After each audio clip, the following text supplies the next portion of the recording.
nga bakozesa olukujjukujju olwalimu n'okugulirira abaka ba paalamenti bemujjukira bulungi baba bagenda maaso ne bayisa etteeka eppya era etteeka eryo ne liba nga litwala abantu ba bulijjo neera mu kooti z'amagye kyetuwakanya ennyo kyetutakkirizaamu so olunaku olwaleero tutuze wano okuwaaba nga ensonga zetuleese ezimu zeekuusa ku procedure oba emitendera gye bayisamu okuyisa ery'etteeka kyetuwakanya nti tebagoberera amateeka munajjukira nze nga nze kamwa koogera ebbaluwa egenda mu kakiiko The efforts that I lead are efforts to make things better, to ensure that people stop dying. I am calling the people of Uganda to exercise their right in the safest, ideally the safest way possible. That's non-violent protest. The regime responds to us with violence. Even when somebody just puts on a t-shirt or plays my music, they get abducted, raped, sodomized, tortured, killed. Ensonga ezimu zeekuusa ku mitendera gyo ziyinza okuyita procedures naye endala paalamenti kyeyakola kyali kityoboola ensalawo ya kooti esukulumu ku nsonga ezo. Mwebale nnyo, tusuubira nti kooti etaputa ssemateeka enaayanguwa kuwuliriza guno omusango tusobole okulaba nga abantu ba bulijjo era tebatwalibwa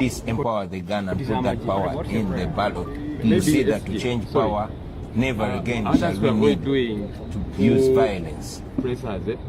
Ina kusaba tukole space wale bannaffe bali bagamba space batetemala kati nabo batulindidde eri, so it's going to singa batugambye now you know the balemeddwa okwenyigawo, so maybe tuddemu emabega tukikole at once kiddemu so that instead of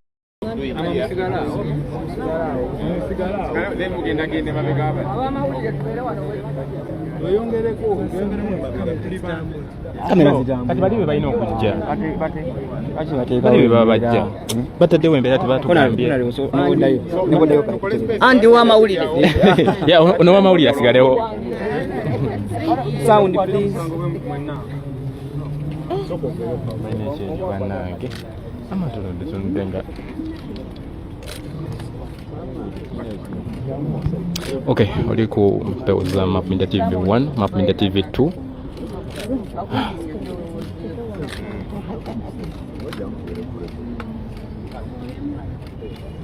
Daily Monitoring Uganda, Transport and Media.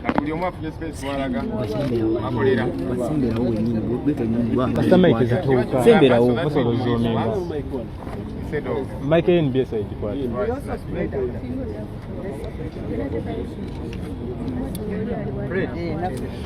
okay, gwe abadde yakatuuka ofunye omukisa okuddiramu so amatu era n'amaaso ku lutimbe.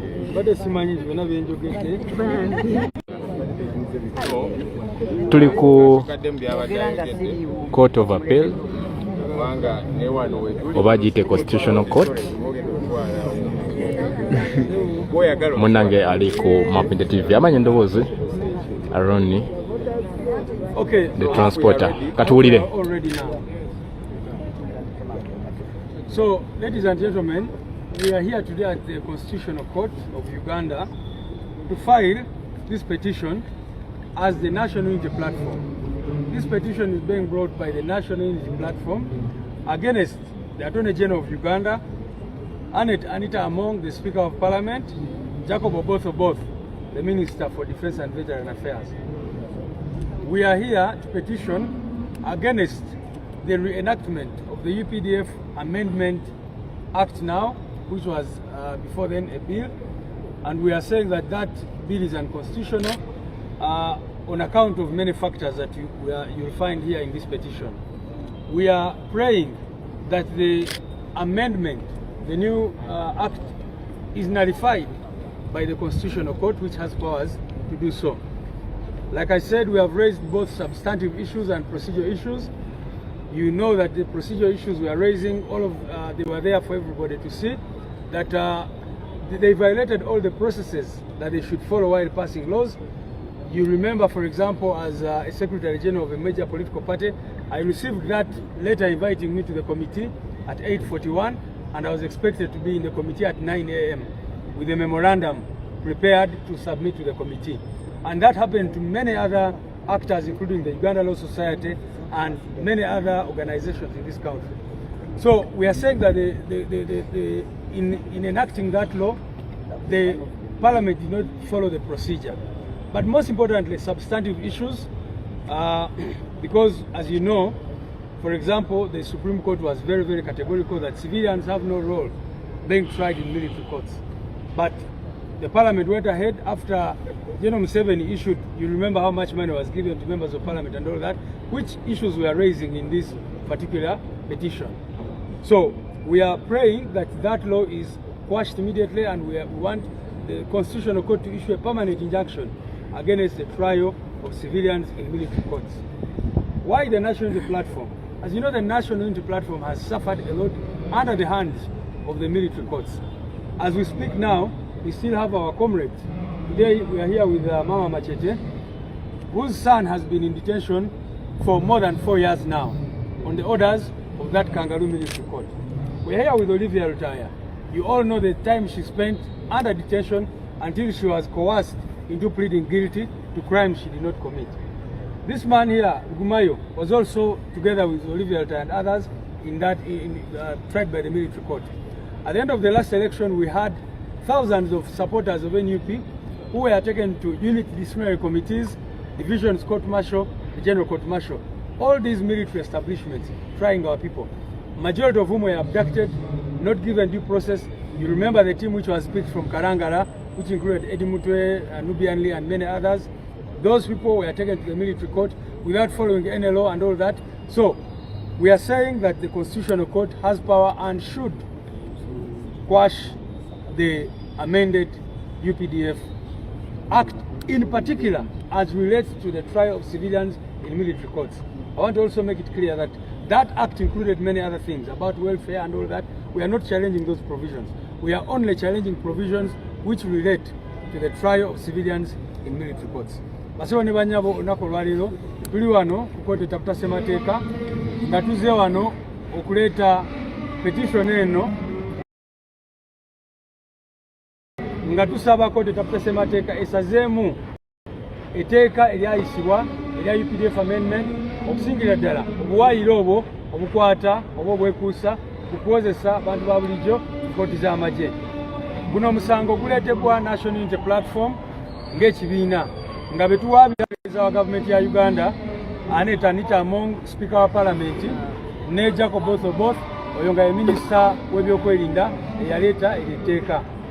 Kaakati nga bwe mmanyi National Unity Platform abawagizi baffe bangi nnyo batwalibwa mu kooti z'amagye okutuuka n'olunaku olwaleero nti abantu baffe abamu abaakwatibwa nga tetunagenda mu kalulu akaggwa bakyali mu makomera. Abamu ne babakwata nga akalulu kawedde era nabo bakyali mu makomera. Ne bankubadde kooti ensukulumu yavaayo n'egamba nti emisango gyabwe gitwalibwe mu kooti eza bulijjo. So up to now bakyali eyo tebamanyi feeti yaabwe. Tobolaba olunaku olwaleero tuze ne Maama Machete, tuze ne Olivia, tugumayo n'abalala abantu baffe abakoseddwa kooti z'amagye ezo nga nabo abamu mu bo bataddemu affidavits zaabwe okulaga oba ebirayiro byabwe okulaga mufune ki oba buzibu ki bwe bafunira mu kooti z'amagye ezo ze twogerako. Kye tusaba kooti taputa ssemateeka kwe kusazaamu lino etteeka naddala obwo obuwaayiro obwekuusa okukozesa abantu baffe kooti z'amagye. Nga bwe ngambye ensonga ze tuleese za mirundi ebiri. Ensonga ezimu zikwata ku mitendera egyayitibwamu okuyisa etteeka eryo, zose okuyita procedural issues. Ensonga endala za simba ezikwata zoyinza okuyita substantive issues. Ensonga emitendera egyayisibwamu tugamba nti tewali consultation, abantu abamu nga ffe batuwandiikira baluwa ne tugifuna ku makya wabula eddakiika 10 ne bagamba bikogene mu kakiiko ate ojje nga weetegese ng'olina ebiwandiiko byoleese okutulaga obutali bumativu bwamwe ku biira eno n'ebirala n'ebirala. Munaajukira nti n'obukiiko bwa Parliament bwali bukoze reports ez'enjawulo. Bwe baamala okukola reports ezo ne babayita mu State House. General Museveni n'abawa orders nti etteeka eryo muliise nga bwe libadde. So nsonga nyingi nnyo ziri muno, n'abeera afunye omukisa okusoma petition eno ajja ziraba. Mwebale nnyo, mwebalire ddala. Ne bano abakulu kabasooke boogere bentufuna ebibuuzo.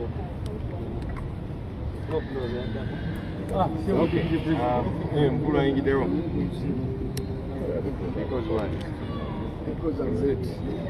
Katukuwe context. You know, for a long time I actually knew Honorable Mwachumbi was a practicing lawyer. Then he told me he has been taken to court many times.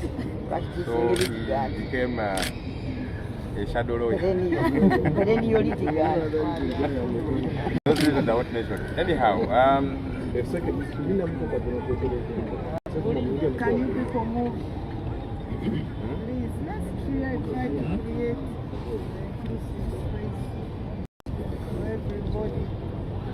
for everybody. Okay,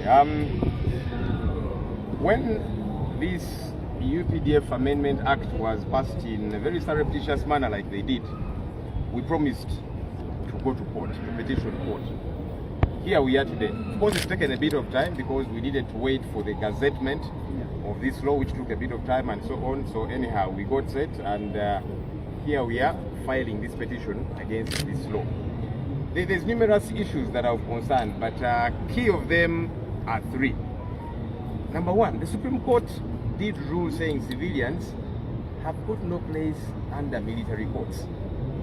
Now, for Parliament to pass a law to try and do away with a decision of court, that goes against the Constitution, Article 92. So that's number one. Number two, in passing any law, it's got to be consultative. Our laws provide for how that gets to happen, our rules of procedure and so on and so forth. This law was not consultative. The first reading was today, then the invitation went out that very day saying all stakeholders come tomorrow morning and no one will be accepted beyond that day. You don't do that, because if a law is good, allow for adequate consultation. That did not get to happen. Number three, this law was passed without quorum. Now, of course, our colleagues in the NRM have got the numbers they require even for quorum. But like they normally do, this time they did not do adequate mobilization because they thought we were going to stay in the house. To their shock, last minute, we moved out of the house as the opposition. The numbers that remained there did not amount to quorum. And the law is very clear. The law, any law has got to be passed with adequate quorum. So those are the key issues, among others, that we are challenging. We are hoping that the Constitutional Court will look at all these matters because it's been settled law by none other than the Supreme Court of the land. These victims that we are with here today have been waiting for justice. The Supreme Court said, look, either release these people or take them to civilian courts. That happened for a few of those who were before the military court, not for all of them. We don't know why there has been all of that delay. So anyhow, our hope is that the courts will give us justice on this matter. We are coming simply because it is court, the Supreme Court, that said civilians should be kept away from military courts. So we are hoping that the courts of law in this country will stand up for their own and fight for their space. Because what happened is a violation of a decision of court. So this is beyond us, political actors and the victims and so on. We are saying court, unlike all other times, now you are the one on the spot. You passed a ruling, the highest court of the land. It's been violated by all and sundry. Please don't just look on. Fight for your space as one of the arms of government. To eteeka lino erya UPDF Amendment Act bwe lyayisibwa twakyogera lunye nti tujja genda mu kkooti tutuno leero. Of course tuluddewo kubanga twali tulinze etteeka lino liteekebwe mu lupapula lwa gavumenti oluyitibwa gazeti. So anyway, ebyo ne bigwa kakati tutuno tutaddeyo petition nga tugamba ensonga ziringa 3 nyingi naye ez'enkizo ennyo ziri 3. Esatu ezo okusookera ddala kkooti ensukkulumu mu ggwanga yabaayo n'egamba nti abantu ba bulijjo tebalina tutwalibwa mu kkooti ez'amagye oba zizza musango ki etteeka amateeka gaffe gakirambika nti abantu abo basobola okukozesebwa mu kkooti za bulijjo. Kakati ekyo kyamenyebwa kubanga Paalamenti yayisa etteeka erikontana ne ssemateeka kubanga kkooti ensukkulumu yali eyisa ekiragiro ekyo. Kakati Paalamenti otulootya tuyise etteeka erigezaako okugyawo ekyo kooti kyebeesaze. Ekyokubiri, etteeka lyonna nga liyisibwa walina okubeerawo okwebuuza kyetuyita consultation. Ekyo tekyakolebwa kubanga abantu amabalowa gabatuukako ssaawa 3 kijangu ssaawa 3:30 ate tetusukka leero. Etteeka bw'oba ogamba nti ddungi nnyo, lwaki obeera oli papya? Kikyoba okwesa, kikyobeera okukusa. Ekyokusatu ate nga nakyo kyankizo, tewaaliwo ennamba ezeetaagisa okuyisa etteeka lyonna kituyita koram Luzungu. Bannaffe abali ku ludda olwa NRM balina ennamba zebabeetaaga mu kaseera konna okuyisa etteeka lyonna, naye kwolwo olunaku tebakola mobilization emala kubanga baali bamanyi nti naffe tujja kubeera mu house nga tutudde. Naye of course bagenda okulaba nga tufulume tumaze okugaa nti kaakati muganye okutambulira ku mateeka tetugenda kwetaba mu kumenya amateeka ne tufuluma. Ennamba ezaasigala mu paalamenti mu kaseera ako zaali teziweza koram at all. So katusuubire nti kooti ejja kutunula mu nsonga zino. Ffe tugamba nti kino tekiri just kuffe ng'ekibiina Olivia Lutaaya, Maama Kitwali, Balukumayo n'abalala bangi abakoseddwa kooti y'amagye. Tugamba nti kaakati kooti guno mukisa gw'olina okwerwanako kubanga ekyakolebwa weewaawo kitukosa naye ate kisinga kukosa kooti. Kooti ensukkulumu yayisa ekiragiro ekyo ne kivoolebwa. Kakati tugamba kooti bannange totuula butuuzi ng'ekiragiro kye wayisa kivoolebwa. Katusuubire nti kooti ejja kuvaayo ekkaatirize ekituufu era nga kooti ensukkulumu bwe yayisa etteeka eyo.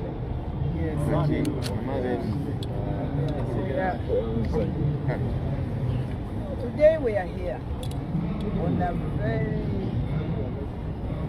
thanked and very big duty upon every citizen in defense of the constitutional provisions. The separation of powers. The Supreme Court decision is what in the doctrine of legal practice, in the doctrine of the court, is called a matter rest. Judicially rested. No arm of government has the audacity or the power to go and attempt to resurrect it. Since Parliament took upon itself that duty to, in all manner, with the legalities and all kinds of not the right ways, to try and reinstate the trial of civilians like you and me in a military court.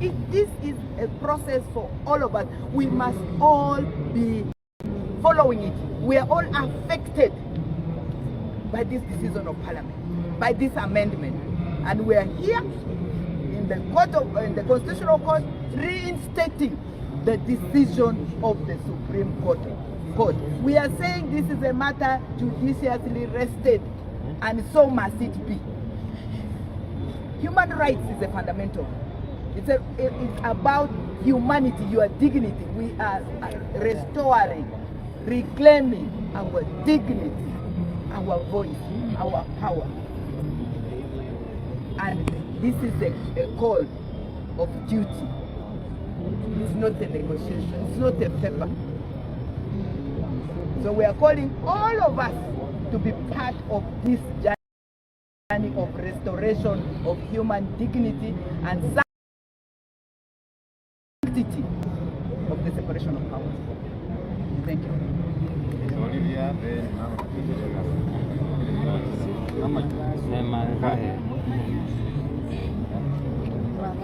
kale katuulizo jangu wano nkwatiddeyo ku kala wakati tuze wano nga national platform amanya tumayo Robert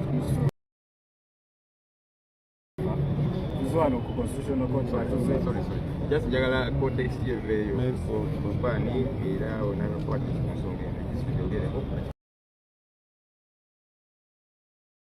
constitutional court nga tuze okwabira omusango musango ngaffe abalozaako ku justice eri mu court martial. 2021 bagenda tubatukwata naye mu court martial twagenda okwesanga mu kaseera bwe twali mu court martial only our lawyers be bali bamanyi ku mateeka naye nga basigaddemu bonna batulamulira ku orders ku biragiro bya Mwai Museveni. So n'olwekyo tulaba nga injustice eri mu kooti y'amagye tesaana kuyimiriranga kooti nawe baddakiika emu. N'ekyokubiri bwe bayakuyimirirawo ekole ku b'amagye bokka kubanga ab'amagye bagobera orders.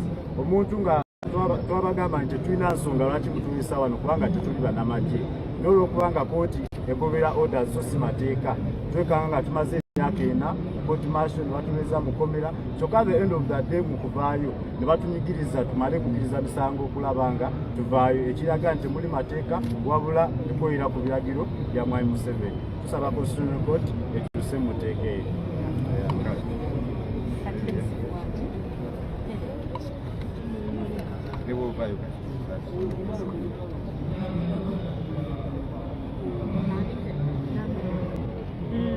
Amanya gange nze Lutayo Olivia ndi victim mu court martial okutali mulundi gumu ogwo gwali mulundi gwange wakubiri mu kooti y'amagye nga nvunaanibwa emisango egy'enjawulo gyesaakola bo gwasooka bangamba batukwata n'emmundu abantu 49 emmundu emu n'amasasi 4 abantu 49 namalayo emyezi 2 n'enteebwa nenziramu nenkwatibwa era ne banzaayo mu kooti martial gye nasanga sinze nzekka yaliyo musibe kuba abantu bangi gye bali ba civilian abali mu kooti martial abatannafuna bwenkanya be nasangayo nga bakamalayo emyaka nga5 kuba kooti eyo mu mwaka eyinza okuba ekolamu emyezi 3 oba 4. So ekituleese wano naffe kwongera ddoboozi lyaffe ku bannaffe abaasigalayo ne bannayuganda bannaffe betusuubira abali mu kutulugunyizibwa abatannafuna bwenkanya mweyo kooti. So tuyise mu kibiina kyaffe ekya National Unity Platform okutuyambako okusitula eddoboozi lyaffe nga tusaba eri bannayuganda mwenna leero kiyinza okuba nga kiri ku nze ekya kiyinza okuba ku ggwe oba ku mwana we basaba tusitukire wamu tulwanyise obutali bwenkanya buli mu ggwanga lyaffe Uganda.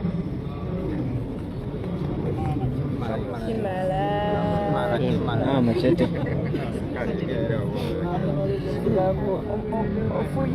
Mama machete achitirire bamama. Eryange nze Aisha Karwanda mama wasinise ekitoleko manyidwa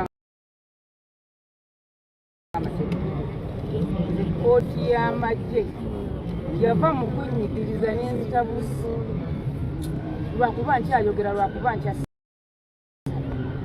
emyaka 4 gye basooka okubeera nga banyigiriza omwana wange ne kusaba leero ngenza okujja nomaze kwogera naye bamukutte mu sikaani simanyi kyenda kyekyaba simanyi bye nalikola dda nga ndiwakanya emirundi n'emirundi kikooti ly'amagye teriyina mirimu kubanga era n'okuyitawo leero ekiteekeddwa kuyitawo era mwali abaleeterawo ku bukadde 10 okuyitawo ekooti eyo ey'amagye okugizza okubaana baffe era nenkomereza ab'emubbi ab'enaalemu ne mbagamba be bangi abali ababaka saaino nga tebakyali babaka ejja dikolera amachete alemere mukomera kubana kati alemeddeyo mwatukwenya nti mumugjeeyo mubajje mu kooti y'amagye kyewu mwasomba abajulizi babula mundu bituliza bizimbe bitategerekebwa ku kooti y'amagye yeekolera kooti y'amagye yeremedde ku nsonga eyo simanya kuwabula kulemezawo kooti y'amagye eri kunyigiriza naye nga ffe boobala nti bakulembera ffe tuyigiriza enyigiriza abaana baffe abaana bafudde abaana balema nze machete simuzaalangako nga talina maaso machete simuzaalangako nga alemala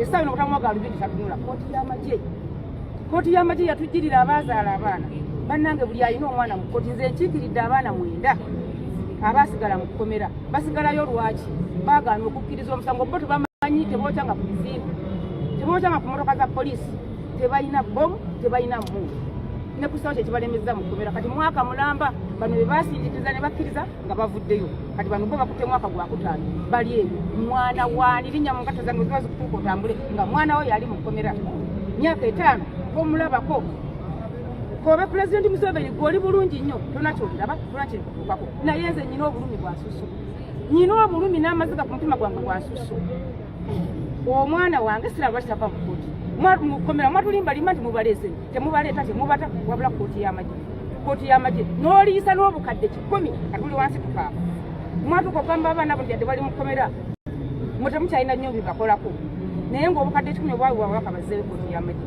bo bwalabika kyennaku ennyo bazirye muliire ddala mwabeere naale munaye bulikya nga mwana we yali mukomera ekyo kikoli mu nkibasimba nze munetegereze mwe mumanyi temunjagaliza okukola kyemuba munkola kuba sina kyembola kusinga sina mwana wange kyemwagala okunkola kyemuba munkola ansa ki abaana mubate ate kkooti y'amagye tena munyuso abantu abalenya oleko ne wabaddewo ebibuuzo byaweddewo